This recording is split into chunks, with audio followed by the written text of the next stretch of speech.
Assalamualaikum warahmatullahi wabarakatuh. Bismillahirrahmanirrahim. Alhamdulillahirabbil alamin wassalatu wassalamu ala asyrafil anbiya'i wal mursalin wa ala alihi wa sahbihi ajmain. Rabbi shrah li sadri wa yassir li amri wahlul 'uqdatam min lisani yafqahu qawli. Subhanaka la ilma lana illa ma 'allamtana innaka antal alimul hakim wa la haula wa la quwwata illa billahil aliyyil azim. Alhamdulillah. Terima kasih diucapkan kepada Abang Zul yang dihormati Tuan Imam, Tuan Bilal, Tuan-Tuan Siap, seluruh jawatan kuasa Masjid At-Taufiq Taman Air Manis, khususnya muslimin muslimat yang dikasihi sekalian. Alhamdulillah. Pertama-tamanya marilah kita sama-sama panjatkan syukur kepada Allah Subhanahu Wa Taala kerana pada malam ini diberi kelapangan oleh Allah. Diberi kelapangan oleh Allah untuk kita duduk seketika. Pada malam ini kita akan dengar kisah Isra Mi'raj. Ini antara kelebihan orang Islam, tuan-tuan.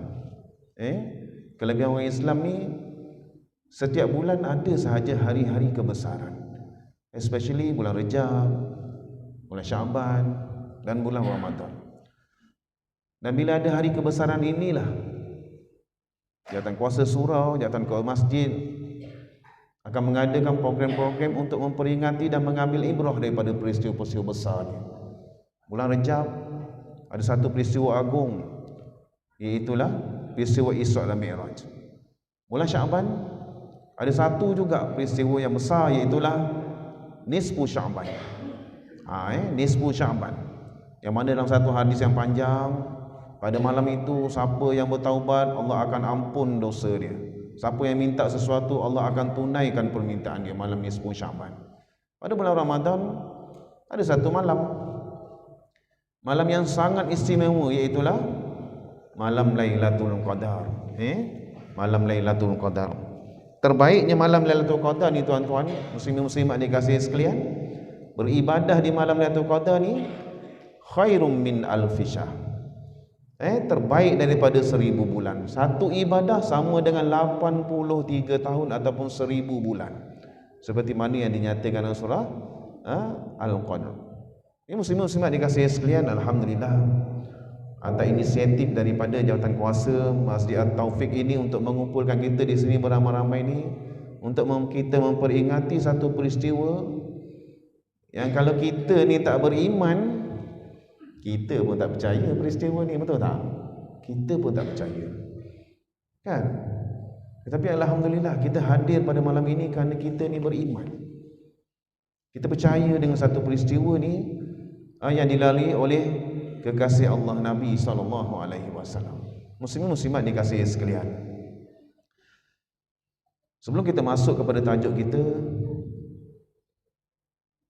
saya nak kita macam perjalanan Isra Mi'raj ini ialah perjalanan Nabi minal Masjidil Haram ilal Masjidil Aqsa. Lepas tu Mi'raj naik ke langit. Tapi sebenarnya tuan-tuan, kita sedar tak? Kita sedar tak yang kita ni pun dah pun melalui berbagai-bagai alam. Mari kita tengok. Kalau kita tak tunjuk macam ni, kita tak akan nampak tuan ni. Kejap tuan. Kita tak akan nampak. Pertama, saya tunjuk kat sini 2, 4, 5 alam. 3 kita dah lalui dan sedang lalui. 2 alam yang bakal kita lalui. Bila kita tunjuk macam ini, baru kita nampak 1, 2, 3, 4, 5 alam ini. 2 yang kita dah lalui, 1 yang kita sedang lalui, 2 yang bakal kita lalui. Dan dah ada pun di kalangan orang-orang yang terdekat kita ni dah pergi ke alam yang keempat ini. Kita pernah melalui alam roh. Daripada alam roh, Allah bawa kita masuk ke alam rahim. Sedar tak? Sedar tak tuan? Tak sedar 9 bulan 10 hari dalam perut mak kita, Allah hantar kita ke alam dunia yang kita ada kat sini sekarang. Semua alam ni kita dah pergi, kita berada sini. Dan semua kita ni, tak kira kecil, tak kira besar lah, akan pergi ke alam yang seterusnya, alam keempat, itulah alam barzah. Tuan-tuan, saya sebenarnya apabila kita menggunakan kata kunci pergi, kita ambil contoh, kita nak pergi ke salah satu destinasi kat dunia ni. Contohnya kita duk Aimanis. Esok hari Ahad kita nak pergi ke Sungai Besar lah, nak pergi belanja kat market Sungai Besar. Berapa duit yang kita nak bawa? 100. Cukup lah kot kan ni? Nak belanja kat Sungai Besar je pun. Tapi ada dalam kalangan para muslim-muslimat yang bercadang untuk pergi ke Shah Alam. Cukup 100? Cukup 100? Tak cukup. Mungkin ada dalam kalangan para muslim-muslimat yang ada kat depan saya ni, mungkin nak pergi ke Temeloh makan ikan patin tempoyak. Cukup 200? Tak cukup tuan. Bermaksud ialah kita buat kesimpulan bahawa semakin jauh jarak yang kita nak pergi ni, semakin banyak bekal yang kita kena bawa.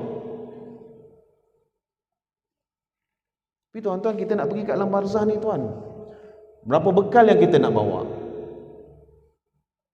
Tanya tuan, ramai dah yang pergi sana tu. Berapa bekal yang kita nak bawa ni? Dan tentulah kalau boleh dunia dan seluruh isinya kita nak bawa masuk ke alam barzah. Kan tuan? Sebab itulah malam ni kita beramai-ramai, kita hadir di surau ini, kan? Sebagaimana menepati hadis Nabi SAW yang diriwayatkan oleh Abu Hurairah, Nabi bersabda, "Man salaka tariqa yaltamisu fihi ilma, sahalallahu lahu bihi tariqan ilal jannah." Nabi kata, barang siapa yang menempuh satu jalan dengan niat untuk menuntut ilmu, maka Allah akan mudahkan baginya untuk masuk ke syurga Allah. Ni kat depan saya ni, mustahil lah kalau saya tanya siapa nak masuk syurga Allah, mustahil tak angkat tangan. Siapa nak masuk syurga? Angkat tangan? Oh, tak ada. Wah, takut tak angkat.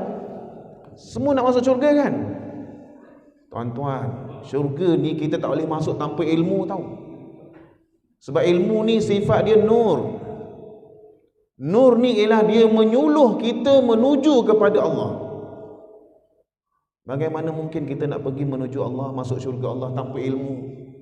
Sebab tu tuan-tuan, alhamdulillah Allah ringankan badan tuan-tuan pada malam ini. Allah lapangkan masa tuan-tuan pada malam ini untuk hadir kat sini pada malam ini. Ya tuan-tuan. Jadi muslim-muslimat dikasihi sekalian, moga-mogalah dengan amal soleh, dengan kita sentiasa melapangkan masa setiap kuliah maghrib. Setiap maghrib ada kuliah maghrib kat sini ya. Kita lapangkan masa tuan. Dalam kesibukan kita mengejar dunia, jangan lupa kita lapangkan masa untuk akhirat kita, supaya di alam ini nanti tuan, nampak yang pergi kan hari Jumaat baru ni, subuh Jumaat, Masjid Tebuk Pulai, ada satu jenazah. Satu jenazah. Bukan subuh. Sembahyang Jumaat. Sembahyang Jumaat, jenazah duduk depan. Hari Jumaat, ya Allah cantiknya pergi kan? Hari Jumaat. Dan tentulah seperti mana Nabi kata, siapa yang meninggal hari Jumaat terlepas dia daripada siksa kubur. Terbaik tuan rezeki orang, betul? Rezeki kita tak tahu lagi tuan. Kan sebab tu kita belajar supaya kita boleh lakukan amal soleh berdasarkan kepada ilmu yang kita belajar. Muslim-muslimat dikasihi sekalian, saya laju sikit malam ni. Kita nak habis pukul berapa ni tuan? 8.20 baru intro tuan. Slide saya ada 40, baru slide yang kedua ni. Boleh habis pukul 12? Boleh Tuan-tuan boleh, saya tak boleh. Isteri saya marah, saya takut isteri saya. Okey, muslim-muslimat dikasihi sekalian, malam ini kita nak berbicara pasal satu peristiwa agung yang berlaku pada Nabi SAW, iaitulah peristiwa Isra dan Mi'raj. Allah rakamkan surah Isra ayat 1, a'udzubillahi minasyaitonirrajim. Bismillahirrahmanirrahim.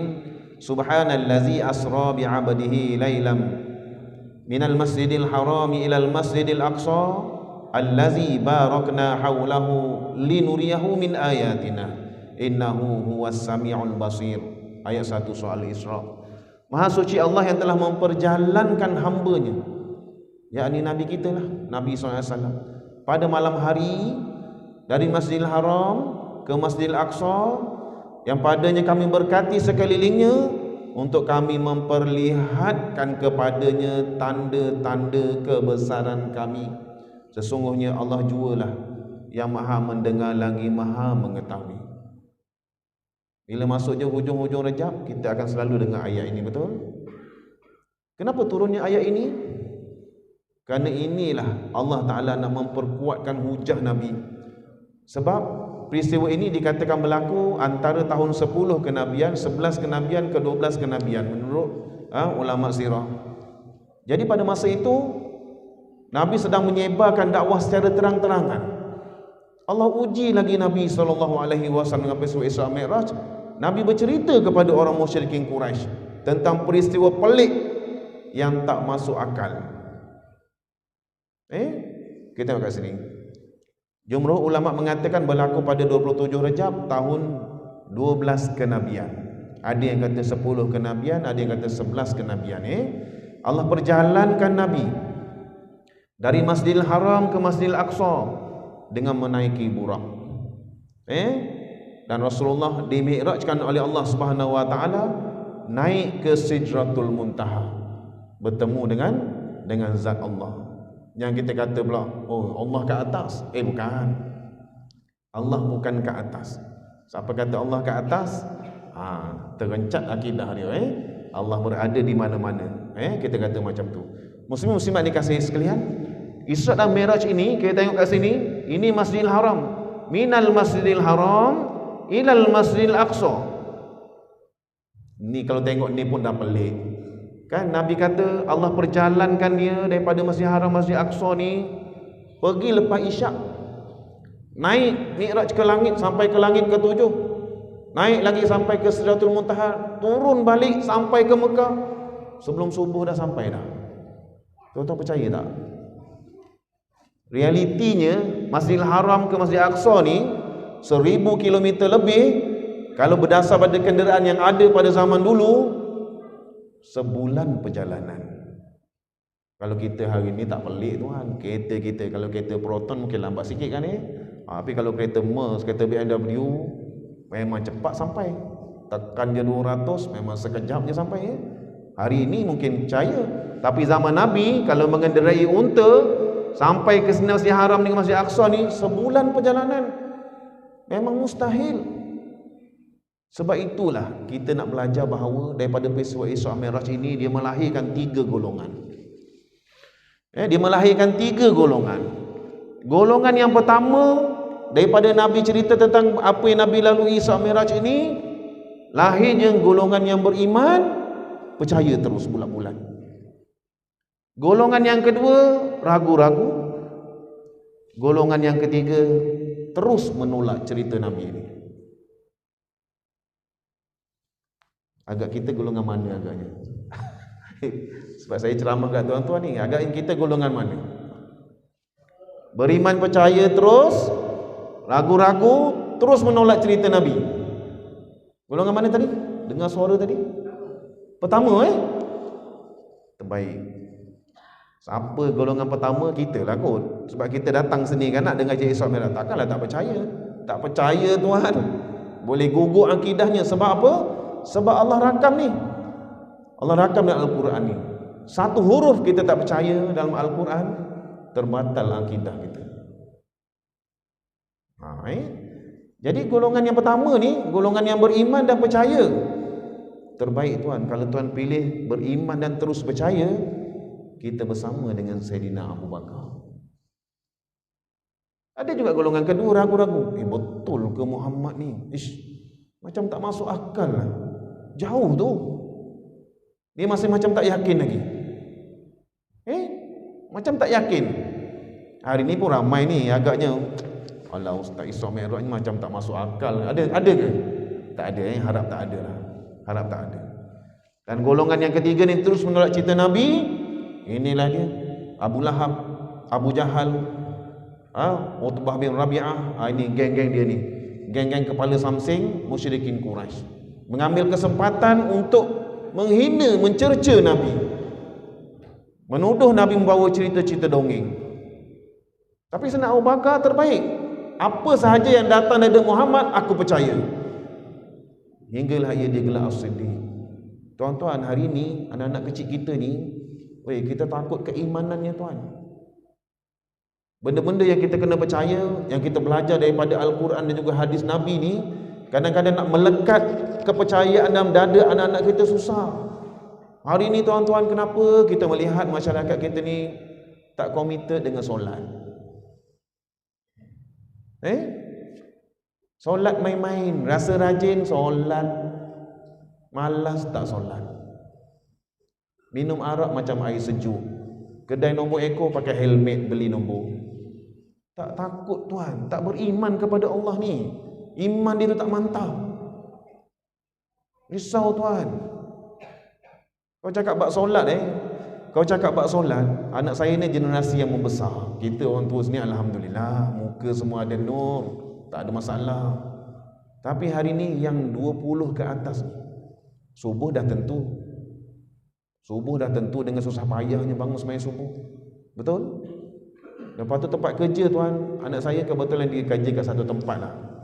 Dia kata, papa, kat tempat Zarif kerja ni ke papa, Zarif seorang je solat, yang lain seorang pun tak solat. Anak murid saya daripada Kistab dulu dia kerja dekat ni, sebelah Madinah tu ada kedai makan Cina dulu, apa tu, dimsum, apa panggil lah. Sekarang dah jadi chicken rice shop Ada 3 orang pekerja Melayu tau. Dia tengah hari anak murid saya kata apa? Okey, saya nak balik solat Zuhur lah. Apa pasal you mau balik? Ini 2 orang tak solat ke? Apa pasal you mau solat? Nampak tak? Ini baru sungai besar tuan. Cuba pergi keluar sana. Belum lagi kita cerita pasal soal jawab dalam kubur, belum lagi kita cerita mahsyar, belum lagi kita cerita tentang akhirat, syurga, neraka. Tak lekat dalam ni tuan. Apa yang mereka nampak depan mata mereka. Waktu hari ini tuan-tuan, tolonglah perkenalkan Allah kepada anak-anak kita. Kalau tak kenal Allah, ya Allah, teruk kita tuan. Tapi masyarakat hari ini kenapa jadi macam tu? Sebab tak buat dakwah kan tuan Kita sendiri je yang beribadah. Kita rasa kita okey dah ni kot. Dengar azan datang sembahyang jemaah, lepas tu balik. Nanti subuh datang jemaah, lepas tu balik. Anak isi kita lantaklah dia. Lepas tu rumah-rumah yang sekeliling perumahan kita ni, dia tak sembahyang, terpulanglah dekat dia. Bukan dia tak dengar. Speaker surau ni terbaik, tak dengar ke? Padahalnya kita nak kata mereka tak datang tu sebenarnya bagus untuk kita. Kenapa bagus untuk kita? Memberi ruang kepada kita untuk buat dakwah. Kalau semua datang semua, mana peluang kita untuk buat dakwah? Betul tak? Sebab Allah appreciate kita. Allah firman, kuntum khairu ummatin ukhrijat linnas. Allah kata kamu sebaik-baik umat. Kenapa Allah declare kita, Allah isytihar kita sebaik-baik umat? Sebab kita buat 2 kerja. Pertama, ta'muruna bil ma'ruf, ajak orang buat baik. Yang kedua, wa tanhauna 'anil munkar, cegah orang buat perkara munkar. Ada kita buat. Kita sembahyang sendiri-sendiri je, betul tak? Sembahyang sendiri-sendiri je.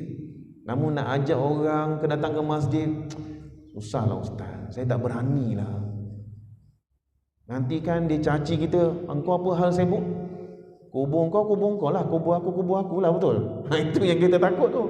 Memanglah, kubur aku, kubur kau. Tapi soalannya sama, betul Soalan munkar nakir sama. Kan? Harap nanti kubur kau jauh sikit lah daripada kubur aku, jangan dekat-dekat. Kan tuan-tuan, kita belajar ni. Kita bab iman ni penting tau. Bab iman ni penting. Kalau tak ada iman dalam dada, memang impossible lah untuk kita masuk ke dalam syurga Allah. Sebab Allah akan masuk kita dalam syurga walaupun kita ada iman walaupun sebesar zarah. Tu tuan. Lepas tu kita kata kalau iman tu iman baca Allahumma ahyina bil iman wa amitna bil iman wa ahsyurna bil iman wa adkhilnal jannata ma'al iman. Kita kata Allah tu imam baca doa lekeh sangat. Itu doa biasa-biasa je tu. Mana ada biasa-biasa. Doa untuk minta kita ni berada sentiasa berada dalam keadaan iman tu penting sangat. Ya tuan ya. Sebab tu kita kata Isra Mi'raj ini dia melahirkan 3 golongan. Dan mudah-mudahanlah kita berada dalam orang yang pertama ni, beriman dan percaya. Kita bersama dengan Sayyidina Abu Bakar As-Siddiq. Muslim-muslimat dikasihi sekalian. Kita belajar sikit tentang peristiwa Isra Mi'raj ini. Dalam perjalanan Nabi ni, Nabi dibawa singgah di beberapa tempat, iaitu antaranya ialah kota Tayyibah ataupun bandar Yasrib ataupun namanya sekarang ni Madinah. Allah tunjukkan kepada Nabi tempat yang bakal Nabi berhijrah ke sana dan menegakkan negara Islam. Yang kedua, Allah tunjukkan tempat Madian. Apa dia Madian ni? Madian ni tempat Nabi Musa berteduh dengan Nabi Shu'aib. Kenapa? Kerana lari setelah dia pukul seorang bangsa Kipti, bangsa Fir'aun. Lalu Nabi Musa melarikan diri di Madian ini. Sesuai tempat yang ketiga ialah Bukit Tur Sina. Tempat ni terbaik kerana apa? Tempat inilah Nabi Musa berkomunikasi dengan Allah Subhanahu Wa Taala. Istimewanya Nabi Musa ni ialah seorang Nabi yang boleh cakap direct dengan Allah Taala. Sebab itulah Nabi Musa ni dapat gelaran Kalimullah, orang yang boleh berkata-kata dengan Allah. Nabi Ibrahim Khalilullah. Nabi Muhammad bila naik ke Sidratul Muntaha, Nabi mendapat Habibullah, kekasih Allah. Setiap Nabi ni ada gelaran dia. Dan Nabi Musa ni mendapat gelaran Kalimullah. Kenapa? Kerana Nabi Musa ni boleh cakap direct dengan Allah Ta'ala. Ada beberapa kisah lah yang kita kata Nabi Musa ni dia bercakap dengan Allah Ta'ala. Antaranya Nabi Musa pernah bertanya, "Ya Allah, boleh tak beritahu aku siapa yang akan menjadi jiran aku di dalam syurga?" Lalu Allah pun memberitahu kepada Nabi Musa, orangnya gini-gini, rumahnya dekat ni, sekian-sekian ni. Lalulah Nabi Musa pun mengembara mencari orang yang dimaksudkan oleh Allah Subhanahu Wa Taala. Pendek cerita, sampai di rumah tu Nabi Musa bagi salam, "Assalamualaikum." Keluar seorang pemuda, buka pintu, "Waalaikumsalam," jemput naik, duduk. Tetapi yang peliknya Nabi Musa tak dilayan. Tiba-tiba pemuda ni dukung satu babi yang besar keluar daripada bilik, masuk dalam bilik air. Dimandikan, digosok badannya, disabun semua. Nabi Musa keheranan, syariat aku mana boleh pegang babi, betul? Mana boleh, haram. Tertanya-tanya Nabi Musa, orang macam ini kan akan menjadi jiran aku dalam syurga seperti kata Allah. Lepas itu didukungnya babi ini masuk dalam bilik, dilapnya, dibedak, disikat, bawa keluar lagi seekor. Bawa keluar lagi seekor. Rupa-rupanya dimandikan juga, digosok badannya. Akhirnya letak bilik, disikat, didandannya 2 ekor babi ni. Barulah pemuda duduk dekat Nabi Musa. Nabi Musa kata, "Wahai pemuda, aku nak tanyalah, engkau ni syariat siapa ni?" "Syariat Nabi Musa lah." "Kau syariat Nabi Musa mana boleh pegang?" Dia kata, "Sebenarnya kau nak tahu tuan, ini 2 ni ialah ibu bapa aku yang telah melanggar perintah Allah, lalu Allah telah melaknatnya.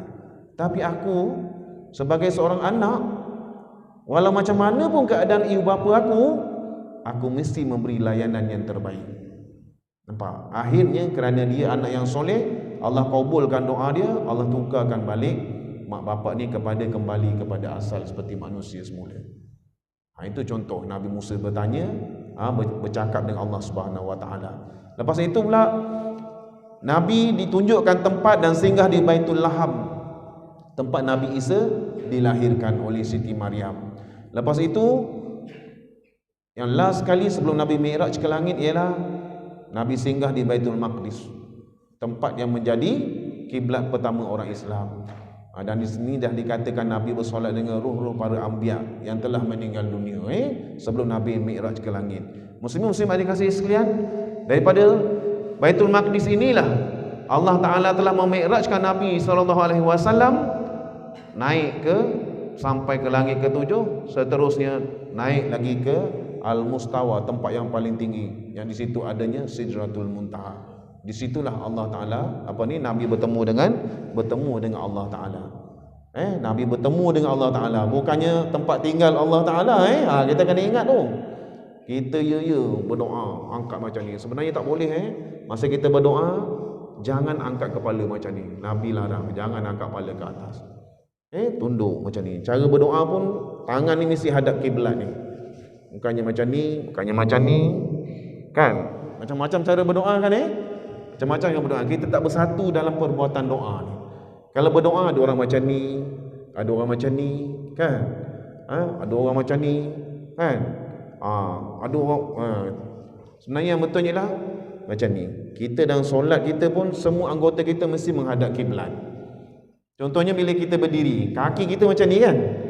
Sebenarnya tak betul tuan. Yang tepat ni ialah kaki mesti macam ni. Biar semua jari kita ni menghadap kiblat. Tapi yalah, biasakan yang betul ya tuan ya. Kalau selama ni masih lagi tak berapa tepat, biasakan yang betul. Betulkan yang biasa tuan. Jadi kita kata daripada langit pertama ni, jumpalah Nabi jumpa dengan para anbiya. Langit pertama Nabi jumpa Nabi Adam. Langit kedua Nabi jumpa Nabi Isa dan Yahya. Langit ketiga Nabi jumpa Nabi Yusuf. Langit keempat Nabi jumpa Nabi Idris. Langit kelima Nabi jumpa Nabi Harun. Langit keenam jumpa Nabi Musa. Dan langit ketujuh Nabi jumpa Nabi Ibrahim yang sedang bersandar di Baitul Ma'mur. Sampailah Nabi sampai naik ke atas. Malaikat Jibril pun sampai ke sini je. Tuan-tuan, kalau ikutlah, kalau kita kata kita dalam perjalanan normal ni, dikatakan antara langit ke langit ni, kalau dalam perjalanan biasa 500 tahun baru sampai antara satu langit ke satu langit. Tetapi perjalanan ini Allah yang memperjalankan Nabi. Dalam satu malam je Nabi naik ke atas ni, turun balik sampai kembali ke mula ke Mekah. Kan? Kita kata, kat sini Allah, betul lah. Allah Ta'ala maha bijaksana, Allah Ta'ala maha kuat, Allah Ta'ala maha berkuasa. Di sinilah. Sebab perjalanan Nabi ni lah Allah rakam dalam surah Isra ni. Linuriyahu min ayatina. Allah nak tunjukkan tanda-tanda kebesarannya.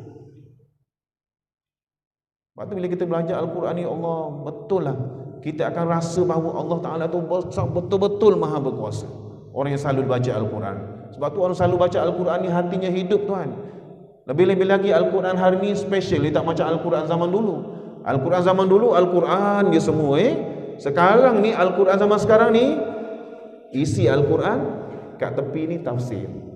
Kalau kita rasa nak rujuk, kita terus boleh rujuk kat tepi. Betul tak tuan Dulu kalau baca Al-Quran, baca je lah Al-Quran. Nak tengok tafsir, buka buku tafsir pula. Sekarang tak payah tuan. Baca Al-Quran, kalau nak tahu makna, tengok je kat bahagian tepi. Terus ada dua bahasa itu.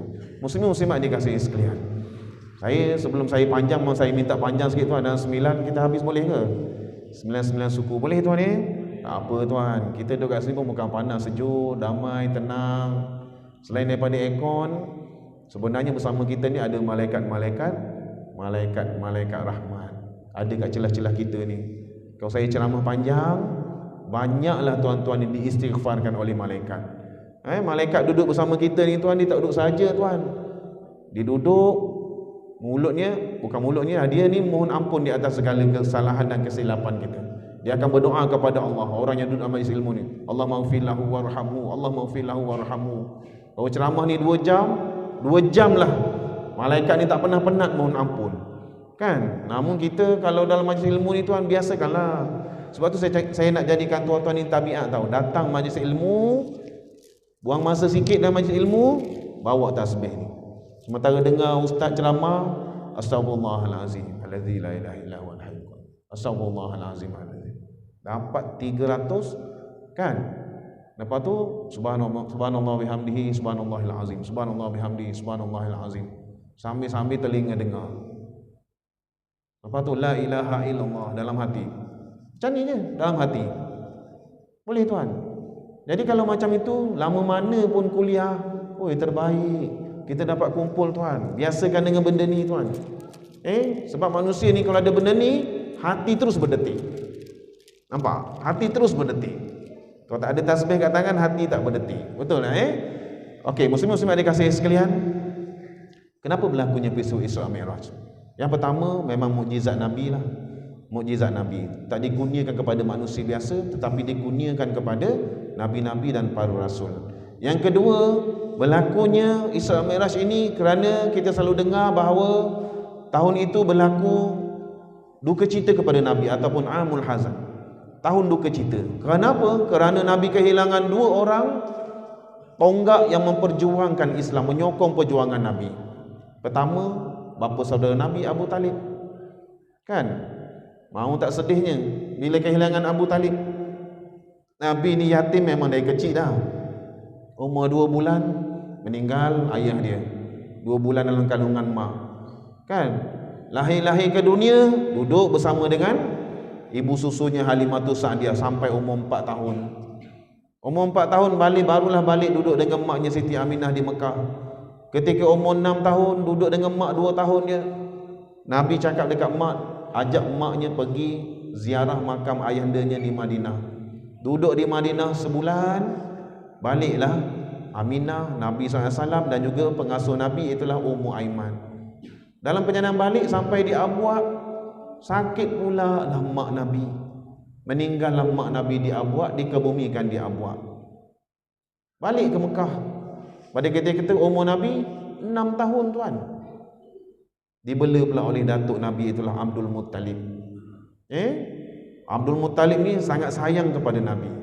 Panjanglah ceritanya, kecuali kalau kita belajar sirah bolehlah kita detailkan tanda-tanda kasih sayang Abdul Muttalib ni kepada Nabi SAW. Dalam kasih sayang, maknanya hingga kasih sayang Abdul Muttalib ni, kata pengarang kitab sirah sampai Nabi lupa kesedihan kehilangan ibu dia. Kerana sayangnya Abdul Muttalib kepada Nabi. Tapi sayang macam mana pun, pada usia 8 tahun meninggal pula datuk Nabi. Bermula 8 tahun itulah Nabi dibela pula oleh Abu Talib kerana wasiat datuk Nabi. Kenapa Abu Talib bela Nabi? Kerana wasiat Abdul Muttalib, sebab Abu Talib ini ialah seibu sebapa dengan ayah Nabi itulah Abdullah. Jadi lain lah sikit kan, kalau bela anak saudara seibu sebapa ni, dia punya rasa sayang tu lain sikit kan. Jadi muslim-muslimat dikasihi sekalian, lepas itu macam-macam mehnah, cabaran, tribulasi yang dihadapi oleh Nabi SAW dalam dakwah. Tiba-tiba pada tahun ke-10, 11 kenabian ini meninggal pula Abu Talib ni. Sedih Nabi. Lagi Nabi sedih bila meninggal pula isteri Nabi, Ummul Mukminin Siti Khadijah. Ini tak payah cakap lah, daripada status jutawan sampai habis harta menyokong perjuangan Nabi. Ketika Siti Khadijah ni nak meninggal dunia, Siti Khadijah sempat berkata kepada Nabi, "Ya Rasulullah, andai kata tulang temulang pun ni masih lagi berguna untuk menyokong dakwahmu ya Rasulullah, gunakanlah." Begitu sokongan Siti Khadijah ni. Sedih Nabi. Dan kesedihan Nabi juga ialah sahabat-sahabat rapat Nabi ni, antaranya golongan sabiqun al-awwalun, sentiasa siang malam pagi petang ni dihina, dimaki, disiksa oleh musyrikin Quraisy. Kenapa?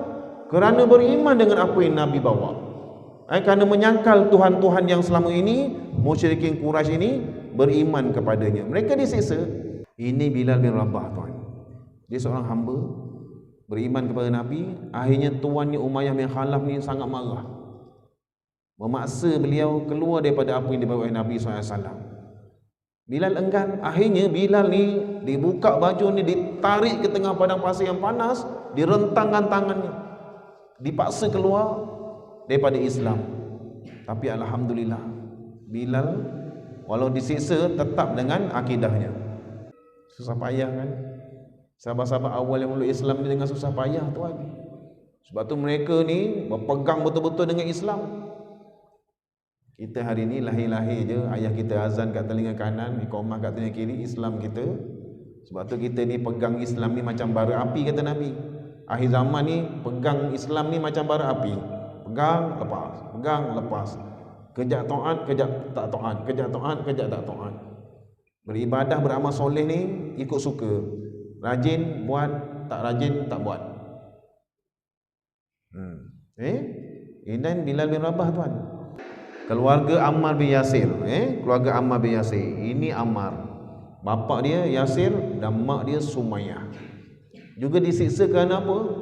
Kerana beriman kepada apa yang dibawa oleh Nabi SAW. Meninggal Yasir, meninggal Sumayyah. Penghulu orang syahid dalam syurga. Sumayyah. Wanita pertama syahid. Sedih Nabi. Setiap ketika dicaci, dihina, disiksa orang-orang Islam ni, golongan sabiqun awwalun. Pada tahun ke-8 kenabian lagi teruk tuan. Berlaku pemulawan. Berlaku pemulawan selama 3 tahun. Bani Al-Muttalib dan Bani Hashim ni dihalau daripada kota Mekah ni pergi duduk ke Syib Abu Talib, lembah Abu Talib. Tuan-tuan, sedihnya tuan masa pemulawan ni, tuan-tuan nak tahu. Suatu ketika Sa'ad bin Abi Waqqas, sahabat yang terkenal, dia kata, dia cerita dengan sahabat-sahabat yang lain. Dia kata, tuan-tuan nak tahu tak, dia kata, sebenarnya pemulawan ini, dia kata, sangat menyiksakan, terutama sekali bagi orang-orang tua dan juga kanak-kanak. Tiap-tiap malam mereka menangis kelaparan. Aku pun sama. Kata Sa'ad bin Abi Waqqas, dapat satu malam yang gelap aku lapar. Aku tengok di kejauhan tu macam ada sekeping kulit unta kering. Aku ambil, aku rendam dalam air, tahan 3 hari. Di satu ketika yang lain, malam lain pula aku lapar lagi. Aku meraba-raba dalam kegelapan. Lalu tangan aku tersentuh satu benda yang basah-basah. Aku tak tahu apa benda yang aku pegang, tapi aku lapar. Aku ambil, aku terus masuk dalam mulut. Di saat aku cerita kepadamu ni wahai sahabat, aku tak tahu apa benda yang aku makan. Siksanya golongan sabiqun awwal. Sebab tu bila kita belajar sirah tuan, biarlah kesusahan Nabi, kesusahan para sahabat, kita dapat rasa dekat diri kita ni. Bila kita dapat rasa benda tu tuan, manisnya amal soleh kita. Kita rasa sentiasa nak buat baik, kita sentiasa nak berjuang untuk Islam. Tapi kalau kita tak belajar sirah, lantaklah kita tak rasa apa tuan. Susahnya pada sahabat. Jadi Nabi memang sedih. Tahun itu dikenali sebagai Amul Hazan. Sebab itulah Allah perjalankan Nabi, Allah hiburkan Nabi. Dan dikatakan juga peristiwa Isra Mi'raj ini Allah nak tunjukkan kekuasaan Allah. Allah nak tunjukkan kekuasaan Allah. Dan yang paling penting sekali, kemuncak peristiwa Isra Mi'raj ini ialah Nabi menerima perintah solat. Tapi sebelum kita masuk kepada tajuk solat kita tuan, kita belajar sikit antara peristiwa-peristiwa yang dijumpai oleh Nabi. Terima kasih.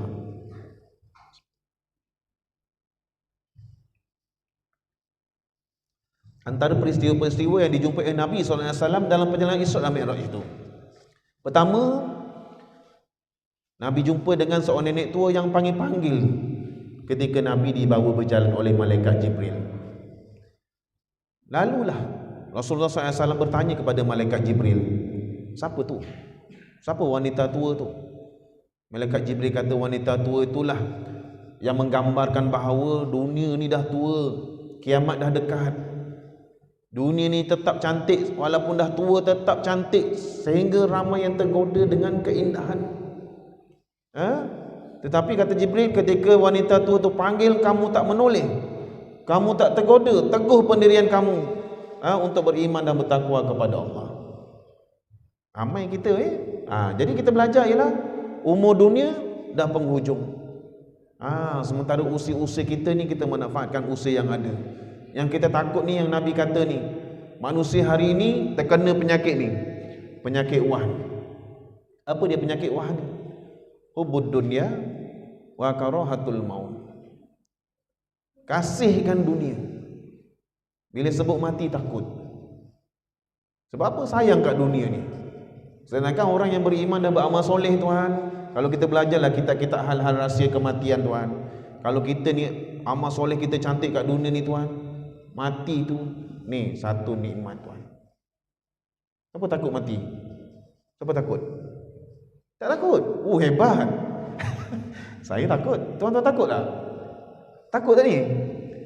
Takut kan? Mana tak takut. Tapi kita nak kata macam ni, kenapa kita pilih takut? Baik kita pilih untuk bersedia. Sebab orang yang takut pun pergi juga. Betul tuan ni? Orang yang takut mati pergi juga. Baik kita pilih untuk bersedia. Tak ada masa kita nak bersenang lenang, tengok TV, melenteng, sesat rokok, nyanda-nyanda, tengok TV. Itu ada masa-masanya, tapi kita kena perbanyakkan macam ini tuan. Ini bekalan kita ni. Betul? Bekalan kita. Betul tuan-tuan? Kita nak kata dunia kita ni zaman Nabi naik Mi'raj tu, Nabi dah nampak dunia dah tua. Ada satu saya cari gambar batu tak jumpa. Ketika Nabi nak Mi'raj ke langit, ada satu batu yang nak ikut Nabi. Nabi kata kau stay kat situ. Batu yang nak ikut Nabi Mi'raj ke langit tu, batu tu tergantung. Nabi kata kalau batu tu cecah bumi, kiamat dunia ni. Dan terkini batu tu ayam seekor pun dah tak boleh lepas dah kat bawah ni. Dekat dah tuan. Woi, kita takut nak kiamat ni, sepuasa kiamat kita takut Memang kita takut. Takut bagus. Dia akan menyebabkan kita ni rasa manis beribadah. Tuan-tuan berani ke kalau tengok sebenarnya orang-orang barat ni dia memfilmkan gambaran hari kiamat ni berdasarkan kepada Al-Quran. Ini antara yang terkuat di dunia tuan. 7.4 skala Richter. Pada 2004 tu yang berlaku di Aceh tu baru 6 lebih kan beratus ribu mati. Ini dah dijumpa, saya tengok berita berapa? 34,000 dah mayat dijumpai.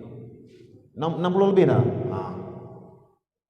60 lebih ribu dah jenazah yang dijumpai. Tapi janganlah kita kata Allah, orang Turki ni mesti ada buat perkara tak baik. Bukan tuan. Kesian dekat dia, jangan kita tuduh macam-macam. Sebab saya ada tengok dekat satu YouTube tu, ustaz tu kata apa? Ada hadis Nabi yang mengatakan bahawa sekiranya mati dihempap oleh batu-batu, status kematian dia adalah syahid. Tapi saya tak jumpa lah hadis tu, saya dengar ceramah je. Meninggal dihempap batu, syahid. Untung dia orang. Musibah yang melanda dia tu hikmahnya kepada kita. Apa hikmahnya tuan? Masuk kat Facebook kita, sumbanglah RM10, RM20. Itu hikmahnya. Kita doa untuk dia, hikmah. Jangan kita kata ni mesti orang Turki ni ada buat dosa besar ni. Jangan. Dia ditimpa musibah tu tuan. Betul tak? Kita kutuk lagi tak baik macam tu tuan. Kita kata ni mesti ni orang Turki tak semayang. Hakikatnya memang ada kalau ada Turki. Kita pun ramai. Kan? Kita pun ramai. Sebab status musibah ni dia kena pada semua orang walaupun buat sikit. Kan? Walaupun yang buatnya hanya 2-3 orang tapi balanya semua kena. Kan? Itu yang kita nak kata. Yelah, memang teruk lah. Kematian pun memang besar. Lepas tu saya tengok ni memang menyayat hati betul lah satu ni. Yang ini. Bila menyelamat ni jumpa. Yang pertama dia ambil anak mati. Anak yang pertama mati. Ni dalam runtuhan ni. Ni yang masih digelodak ni ayah dia ni ayah ni yang duduk ni. Yang duduk ni ayah dia. Mati ditarik keluar oleh pasukan penyelamat. Rupanya ada satu lagi anak dia sedang peluk.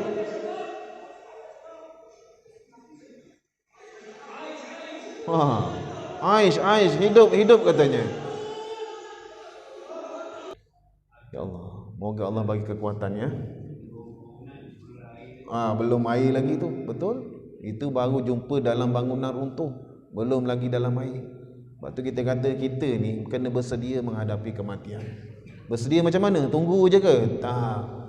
Kita tak tahu. Orang sana kalau betul lah hadis Nabi dibaca oleh ustaz tu, mati dihempap batu-batu tu status syahid, rezeki dia orang. Kita belum tentu. Betul tak? Sebab tu kita kata kalau boleh biarlah kita mati kat sini. Saya ada kawan saya kan, dia duduk kat taman apa? Taman Datuk Ramli tu. Cikgu Hasan Basri, dia kata dia dah buat bypass dah 3 lubang dia sumbat. Masa dia tak buat lagi bypass, dia naik motor nak pergi surau Taman Berkat. Ustaz tahu tak ustaz? Saya sakit dada saya ni ustaz. Saya on the way nak pergi maghrib ni. Saya teruskan perjalanan ke surau ustaz. Saya kata kalau aku nak mati pun biarlah aku mati ke surau. Aku tak akan patah balik. Ni kita demam sikit tak datang surau. Kan badan kita panas sejuk kita semayang kat rumah. Masa itulah kita datang. Mayanglah kat sini. Tengah-tengah semayang Allahu Akbar, dam tombang mati. Alhamdulillah ya Allah, terbaiknya pergi. Dicemburui oleh orang lain. Betul tak? Orang mesti akan bercerita. Kan? Abang Lan tu, Abang Lan tu mati kat surau. Tengah takbiratul ihram, Allahu Akbar, tam jatuh. Allah. Orang lain semua cemburu dengan kematian kita. Bersedia ya Tuhan okey, baiklah. Muslimin muslimat dikasihi sekalian, selain daripada itu juga Nabi melihat peristiwa manusia memecahkan kepala dengan batu. Lalu Rasulullah SAW bertanya kepada malaikat Jibril, kenapa tu? Malaikat Jibril kata, inilah balasan orang yang malas dan tak mahu mengerjakan solat. Kepalanya tak mahu sujud kepada Allah. Kemudian hari dia akan mendapat balasan di atas kemalasan dia itu. Dengar adik-adik, orang yang malas solat ni, dia sendiri yang akan ambil batu pecahkan kepala dia. Okey, baiklah. Iktibar dari peristiwa itu ialah balasan orang yang malas mengerjakan solat. Tetap memelihara solat walaupun juga keadaan kecuali uzur syar'i lah. Solat itu ialah tiang agama. Lepas tu dalam perjalanan itu juga Nabi mendengar panggilan sebelah kanannya Yahudi dan sebelah kirinya Nasrani. Iktibarnya ialah Yahudi dan Nasrani musuh tradisi umat Islam, sentiasa berusaha untuk menghancurkan umat Islam. Ini Allah Ta'ala dah rakam dalam surah Al-Baqarah ayat 120, yang selalu kita baca tu, walam tarda ankal yahudu walan nasara hatta tattabi'a millatahum. Hari ini pun mereka masih lagi mendakwah kita ni. Antaranya ni benda-benda ni. Ini penciptanya bukan orang Islam tuan. Pencipta-pencipta benda ni semuanya musuh-musuh Islam yang bertujuan untuk melalai dan melekakan orang Islam. Betul tak ni? Betul. Ni tak kata budak-budak lah, ni WhatsApp tak ada hal sangat. Ni Twitter ni. Twitter ni memang bahaya tuan. Saya rasa dalam Twitter ni tuan-tuan tak payah ada akaun pun tak apalah. Sebab dalam Twitter ni masa nak pilihan raya baru ni, saya rasa lepas pilihan raya ramai yang kena mengucap balik. Tapi tuan-tuan tak ada Twitter tak apalah. Saya banyak screenshot yang saya gunakan untuk pengajaran saya. Twitter ni. Sama juga IG. Kita orang tua ni layan Facebook je lah kan. Itu pun bahaya tuan. Dalam hal-hal menghina agama, tuan jangan bagi jempol tau. Tuan bagi jempol, tuan sekali terpalik memberi sokongan orang buat perkara tak baik. Ni ada orang tua kat dalam ni, kita ni main benda ni ada? Ada tak? Tak ada Anak-anak kat depan ustaz tahu tak ni apa ni? Tahu ke? Tak tahu? Alhamdulillah. Tak tahu ke? Mustahil tak tahu. Ni tahu ke ni? Tahu? Ni tahu? Ni anak-anak kita ni tuan. Kalau main benda ni 5-6 jam selamba je tuan. Tapi nak semayang 10 minit, ya Rabbi ya Karim, punyalah susah. Ni yang satu lagi bahana ni, benda satu lagi ni. Ini jangan kata budak-budak, kita orang tua pun melayan. 1, 2, tengok. Mula tengok sotong goreng, sotong panggang, sotong bakar, patin masak tempoyak. Ngences kita tengok dalam ni. Ya tuan, 4 jam 3 jam selamba sakit pinggang. Layan. Cuba datang majlis ilmu dulu ni. Kalau saya habis pukul 10, marah tuan-tuan ni. Benda ni tak salah, layan je lah. Tapi janganlah sampai melekakan. Okey. Jadi kita masuk kepada pengajaran. Boleh lagi tuan, 9.30 berhenti boleh ke ni? Saya minta izin ni. Kalau tak boleh, saya berhenti sekarang. Boleh ke?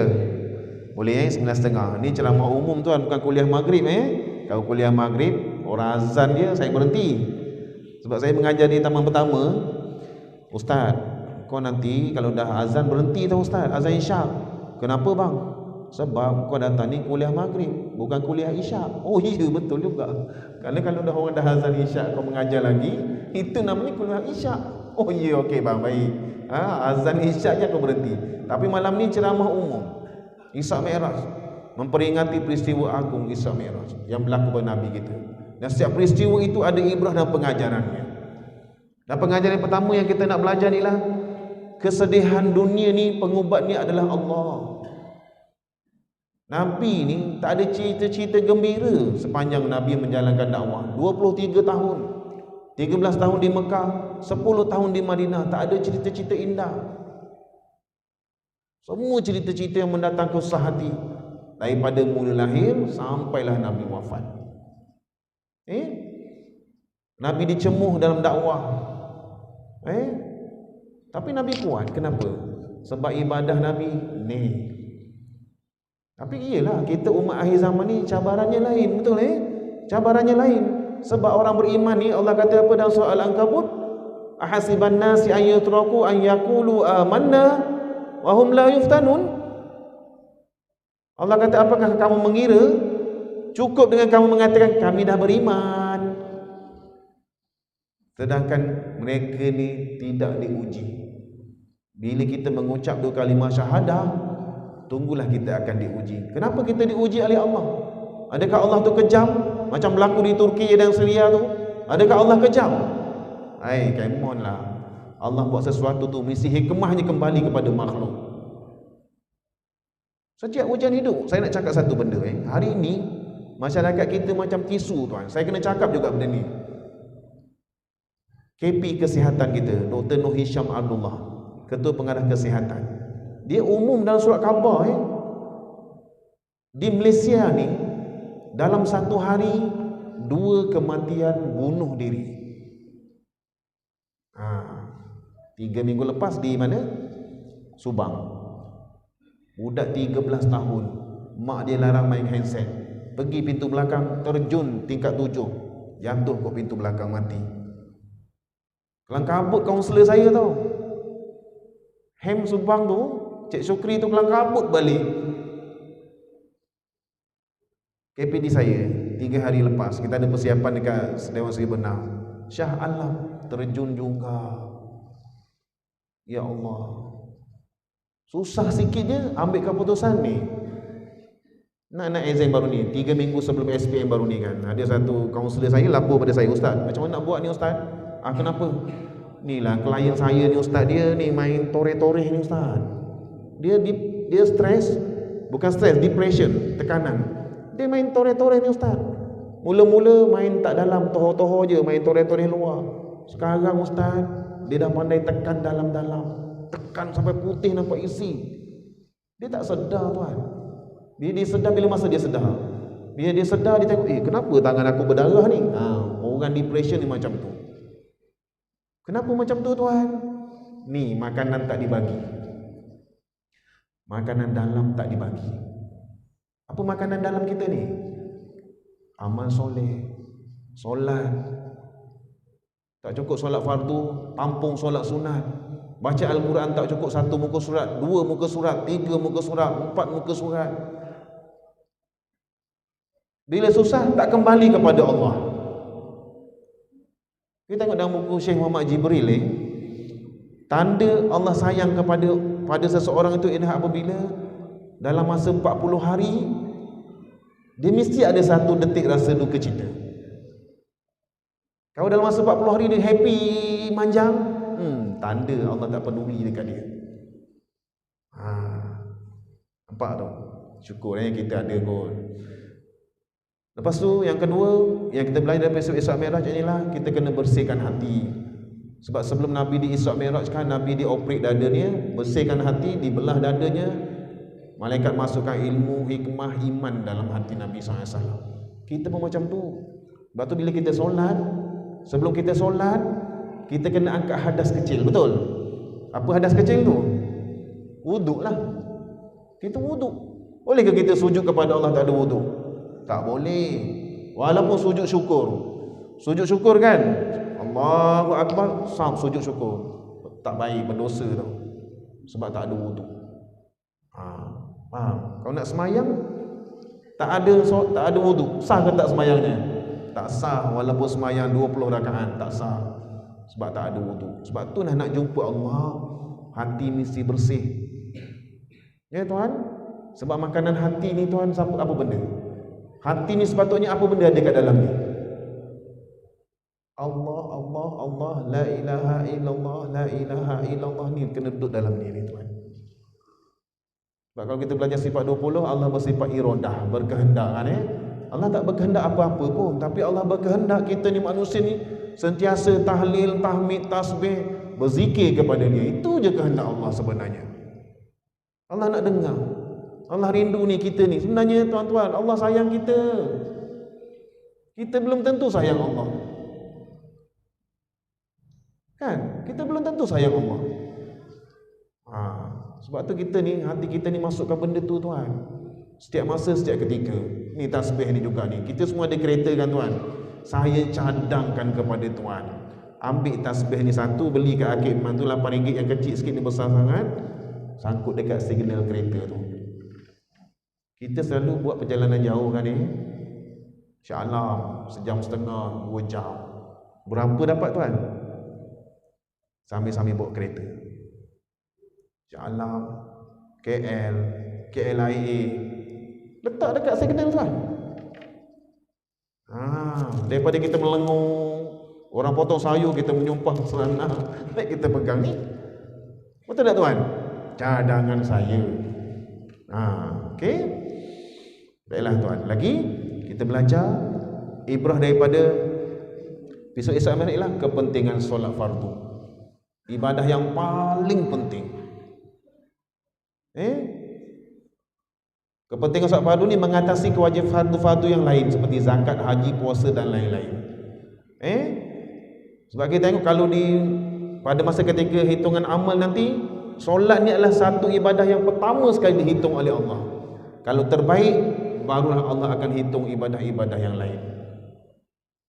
Dan kalau ibadah ni cacat tuan, dan ibadah-ibadah lain tak akan diambil kira oleh Allah Subhanahu Wa Taala.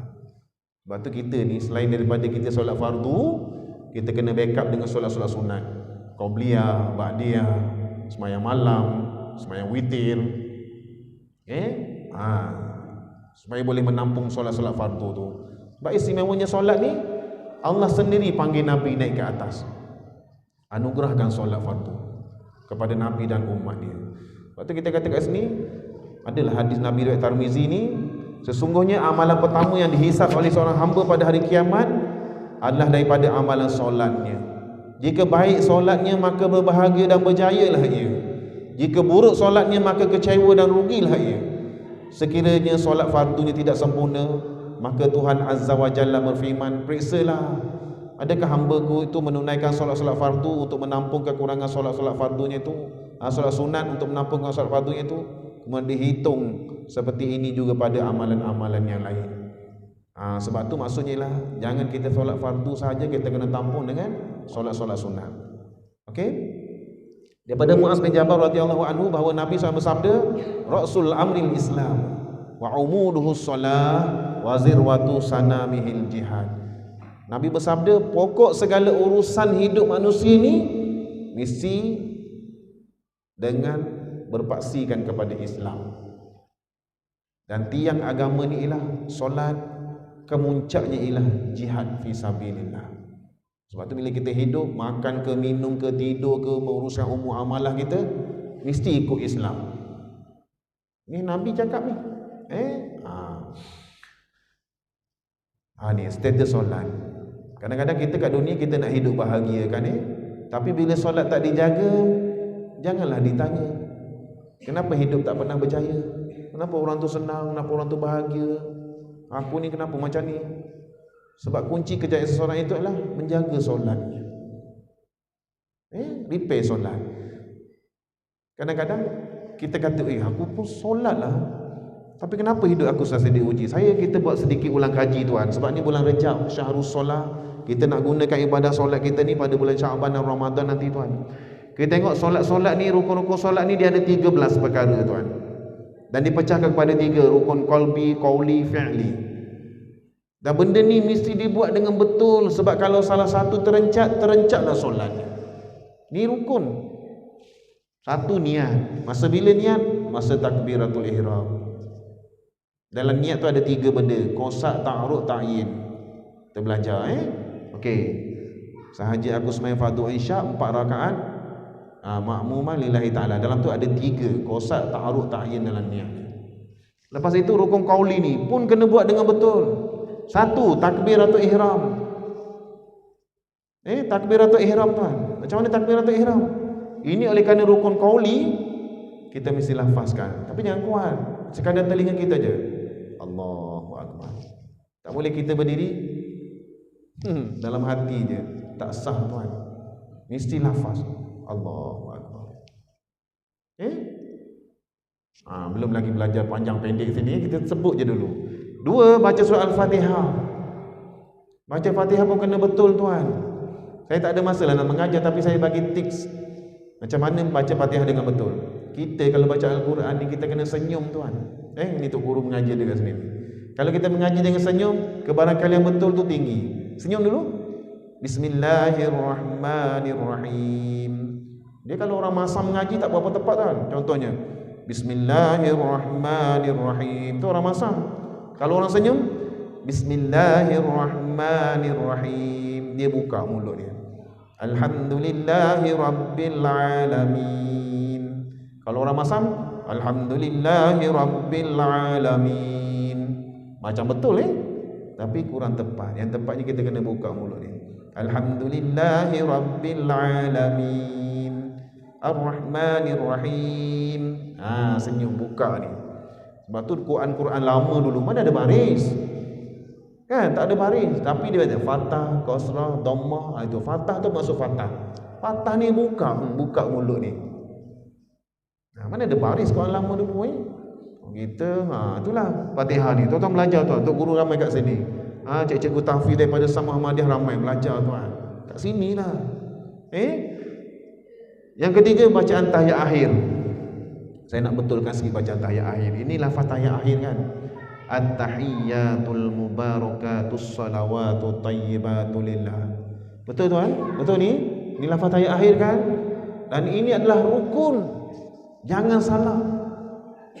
Jaga dia punya tasydid dia ni. Bukannya tahiyyatul mubarak. Dia kita dengar tahiyyah kan? Kenapa tahiyyah? At-tahiyyah. Lambat sikit, jangan nak kelang kabut. Kita ni semayang macam kurang hajar dengan Allah. Kan? Kita semayang baca ni macam tak tahulah. Ada 3 tempat yang saya nak tunjuk. Saya bagi anak panah merah. At-tahiyyatul mubarakatus salawatu tayyibatu lillah. Itu yang betul. Yang salahnya ialah at-tahiyyatul mubarakatus salawatu tayyibatu lillah. Kat mana salahnya? Kat sini. Kenapa kita tak boleh berhenti mengejut? Sebab ini ialah lafaz Jalla Jalaluh. Nama Allah kena panjang sikit. Assalamu alayka ayyuhan nabiy wa rahmatullahi wa barakatuh. Assalamu alayna wa ala ibadillahi salihin. Ashhadu an la ilaha illallah. Bukannya asyhadu an la ilaha illallah wa asyhadu anna Muhammadur Rasulullah. Allah tu tuan. Bukanlah salah apa, tak tepat. Kita semayang ni kita nak persembahkan kepada Allah yang paling comel. Kalau ibadah solat kita tak comel, malaikat bawa naik atas, gumpal-gumpal di malaikat tengok solat kita tak sempurna, dia baling kat muka orang yang solat. Berapa tahun dah kita solat tuan? Saya betul kan ni tuan ini. Ingat 3 tempat ni kalimah Allah yang kita wakafkan ni biar panjang sikit. Tayyibatu lillah. Asyhadu an la ilaha illallah wa asyhadu anna Muhammadar Rasulullah. Tak payahlah panjang sangat, panjang sikit ni. Boleh tuan ni? Okey, lagi. Bacaan tahiyat akhir. Selawat ke atas Nabi dalam tahiyat akhir tu. Itu rukun juga. Yang kelima, beri salam. Beri salam pertama tu rukun ada yang buat salah. Assalamualaikum warahmatullahi. Assalamualaikum warahmatullahi. Dia tertinggal hamzah tu. Assalamualaikum. Pernah dengar tak tuan? Pernah dengar Sebab tu semayang ni kita kena solat dan keadaan kita sedar. Sebab tu kita kena tahu kenapa Allah menganugerahkan solat kepada kita tuan. Kenapa Allah bagi kita solat? Sebab Allah kasih kepada kita. Allah nak dengar hamba-Nya memuji Dia. Kita tak tahu. Sebab tu bila kita tak sedar kenapa Allah bagi solat kepada kita, kita semayang hanya melepaskan kefarduan saja. Kita tak semayang kerana kita kasih juga kepada Allah. Sebab tu bila orang semayang hanya melepas kefarduan, rukun fi'li tu macam tomak ninah tak ada. Sami Allahu liman hamidah. Allahu akbar. Rabbana lakal. Kadang-kadang tasbih dalam rukuk pun tak sempurna. Subhanallahil azim wa bihamdi, subhanallahil azim wa bihamdi, subhanallahil azim wa bihamdi, sami Allahu liman hamidah. Sopan santun lah tuan. Biarlah habis 3 kali tu. Subhana rabbiyal azimi wa bihamdi, subhana rabbiyal azimi wa bihamdi, subhana rabbiyal azimi wa bihamdi, sami Allahu liman hamidah. Sopan santun tuan. Kalau kita sopan santun dengan Allah, Allah akan jadikan semua makhluk lain akan hormat kepada kita. Jaga rukun tuan. Ni kalau kita sembahyang berjemaah pula, jangan dipotong imam, ataupun jangan kita buat pergerakan ni bersama dengan imam. Imam tu untuk diikuti. Ada tak saya ikut kat sini? Tak ada. Imam tu untuk diikuti. Kalau imam takbir Allahu Akbar, bar je, barulah kita angkat takbir Allahu Akbar. Jangan imam tengah Allah, kita pun kat belakang Allah juga, tak boleh. Bila imam nak rokok Allahu Akbar, barulah kita rokok Allahu Akbar. Sami Allahu liman hamidah, barulah kita sami Allahu liman hamidah. Faham ni? Tapi saya tengok tadi terbaik kat sini. Tak cacat, memang tuan memang hebat dah. Saya cuma ingatkan aja, ingatkan aja. Ingatkan aja tuan. Ni tuan saya tunjuk gambar sikit lah, sebab dah ada kan slide. Ini tuan, dekat Malaysia ni tuan, dekat Negeri Sembilan, Gemenceh. Ni di Gemenceh, satu kawasan perkuburan tu dia kena highway tuan. Dia kena jalan raya. So pejabat agama Islam daerah Gemenceh ni dia macam bagi arahan supaya tanah perkuburan dipindahkan ke tempat baru. Tempat baru. So digalilah. Gali jumpa jenazah sepasang suami isteri ni tuan. 12 tahun dah usia jenazah ni.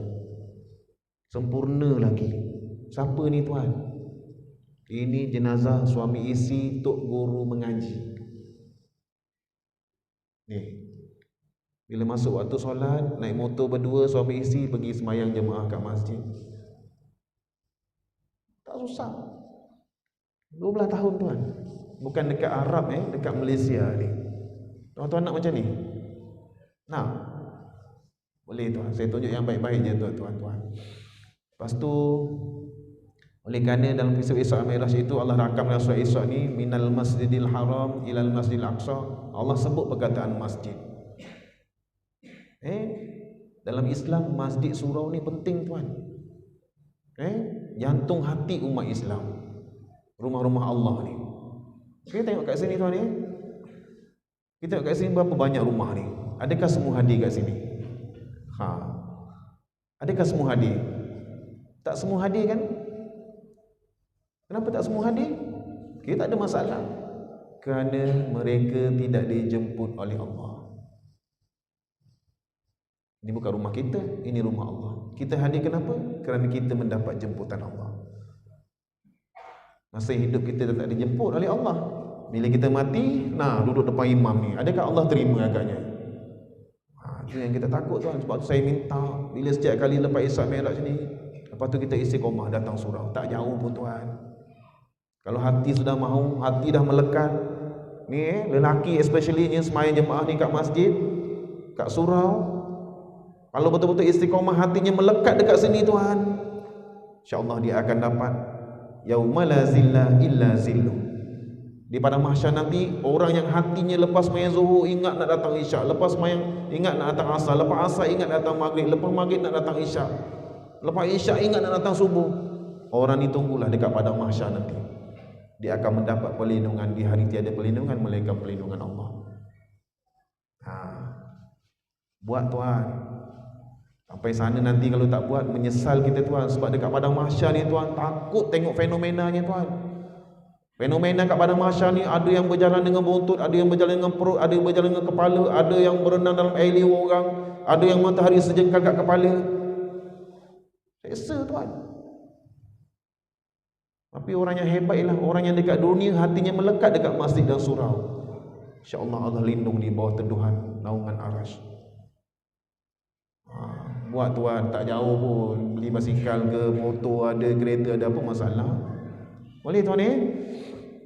Lepas itu pula orang yang cinta kepada masjid dan surau ni, Allah rakam surah Taubah ayat 18. Innama ya'muru masajidallahi man amana billahi wal yawmil akhir wa aqamas shalah wa ataz zakah wa lam yakhsha illa Allah fa asa ulaika an yakunu minal muhtadin.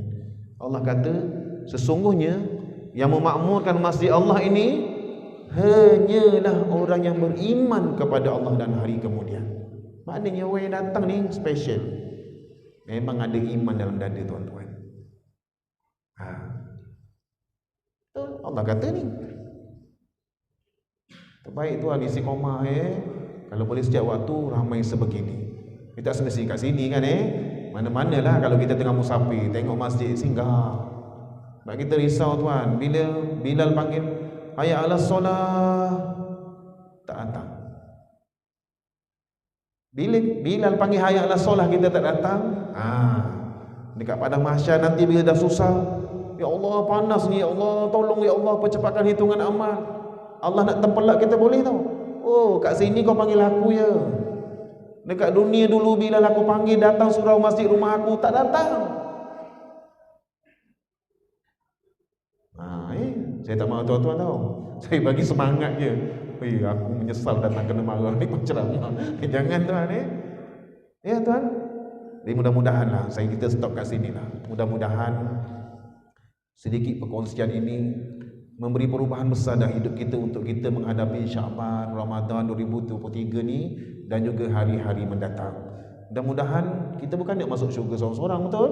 Kita nak masuk syurga kalau boleh semua umat Islam ni kita nak ajak semua masuk Islam.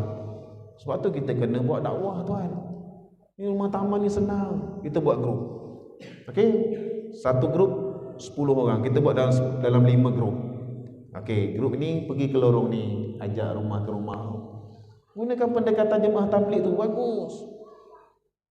5 orang pergi lorong sana, pergi ajak sembang-sembang. Jom malam ni surau jom sembang jemaah. Kan? Betul, buatlah dakwah. Kena buat dakwah tuan. Islam ni agama dakwah, bukannya Islam ni agama makan seorang-seorang. Kita mesti ajak orang lain buat kebaikan agama. Sekadar itulah pertemuan. Salah silap mohon maaf, terkasar bahasa, saya silap cakap semua. Wallahu a'lam. A'udzubillahi minasyaitanir rajim. Bismillahirrahmanirrahim.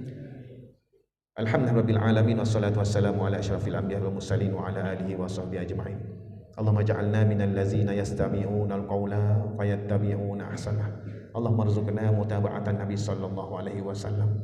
Awalan wa akhiran wa zahiran wa batinan wa qawlan wa fi'lan wa ibadatan wa amalan salihan.